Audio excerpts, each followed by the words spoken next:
If one number quietly predicts your health, recovery, and even longevity, it's your resting heart rate. Now, most people obsess over calories and steps, yet resting heart rate is a real-time window into how your heart and nervous system are coping with life. In the next few minutes, you'll learn what resting heart rate means, why it matters, how to measure it, and evidence-based ways to keep it in a healthy range. So, what resting heart rate is? Resting heart rate is the number of beats per minute when you're completely at rest.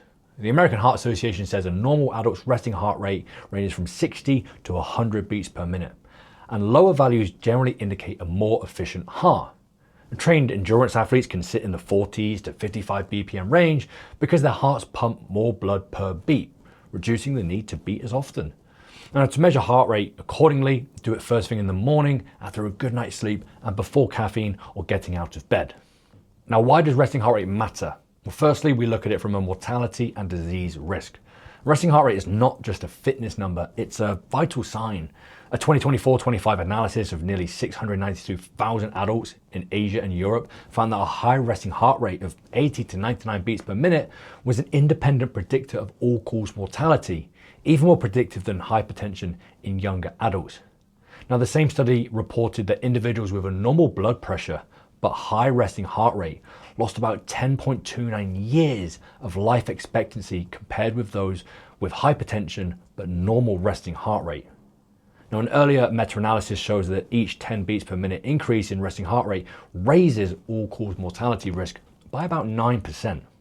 And the American Heart Association reported in 2024 that adults whose resting heart rate increased over 2 decades were 65% more likely to develop heart failure and 69% more likely to die than those whose resting heart rate decreased slightly. So what elevates resting heart rate?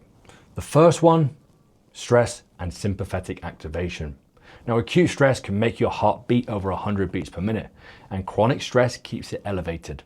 Elevated stress hormones such as cortisol and adrenaline, they raise resting heart rate and blood pressure, straining the cardiovascular system. The second one, poor sleep. Now, I go on about this all the time, but sleep deprivation triggers cortisol and adrenaline, raising resting heart rate for the next day. Consistently missing sleep is linked to high blood pressure and cardiovascular issues. Number 3, illness or overtraining. Now, wearable data shows resting heart rate often rises days before symptoms. In elite sport, a 5 to 10 beat per minute increase above baseline signals fatigue or illness. Number 4, dehydration. When you're dehydrated, blood becomes more viscous and it becomes thicker. The heart must therefore pump faster to circulate the same volume, so resting heart rate rises. Number 5, alcohol. A 2025 observational study found that moderate alcohol intake increased nocturnal resting heart rate from 63.6 BPM to 66.6, a significant rise. The heart rate returned to baseline when alcohol was withdrawn. Number 6, caffeine and stimulants. Now, a high caffeine intake temporarily elevates resting heart rate. That's why measurement guidelines recommend checking resting heart rate before your morning coffee. Now, how to lower resting heart rate? That's probably why you're here and what you want to get out of this. Firstly, aerobic zone 2 training. Regular endurance exercise increases stroke volume. Your heart therefore pumps more blood per beat. Now, a systematic review of 191 studies found endurance training and yoga significantly reduced resting heart rate, and reductions are larger in people with a higher baseline resting heart rate. Number 2, quality sleep. Prioritizing 7 to 9 hours of high quality sleep. Even one night of deprivation can raise resting heart rate by several beats. Now, good sleep reduces sympathetic activity and normalizes heart rate. Number 3, stress management. Practices like meditation, diaphragmatic breathing, and yoga stimulate the vagus nerve, shifting the body towards a rest and digest parasympathetic state. Now, our meta-analyses of slow breathing exercises report modest but significant reduction in resting heart rate and blood pressure, evidence that breath work can calm the heart. Number 4, staying hydrated. Drinking enough water helps the heart pump blood more easily. Dehydration forces it to beat faster. 5, obviously limiting alcohol. Avoid or reduce alcohol to prevent overnight spikes in resting heart rate. Pretty straightforward.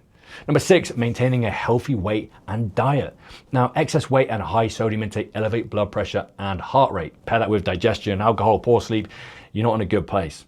A diet rich in fruits, vegetables, and omega-3s helps support cardiovascular health. Now here's a practical framework that you can put into place. Step 1, establish your baseline. Track your morning resting heart rate for 2 to 3 weeks to know your typical range. Step 2, watch the trends, not just day-to-day noise. Small fluctuations are normal, but sustained increases of 5 to 10 BPM indicate stress, illness, or overtraining. Step 3, adjust your lifestyle. When resting heart rate is elevated, reduce training intensity, hydrate more, prioritize sleep, and manage stress. Step 4, celebrate lowering trends. This is a little clap on the back.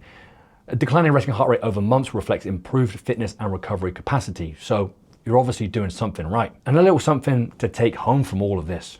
A resting heart rate is more than just a number. It's a daily report card on your heart and your nervous system. High resting heart rates predicts mortality and heart failure independent of other risks. Patterns of rising heart rates over decades signal trouble. The good news is that you have the control. Aerobic training, high quality sleep, stress management, hydration, and moderate alcohol consumption can all lower resting heart rate. I encourage you to invest in your health. Resting heart rate is a fantastic place to start. Use your wearable, track your progress, and make sure you're moving forward. If you're not, go back through this and implement those touch points to help improve your health. If you like this video and you want to see more, hit the subscribe button and follow now.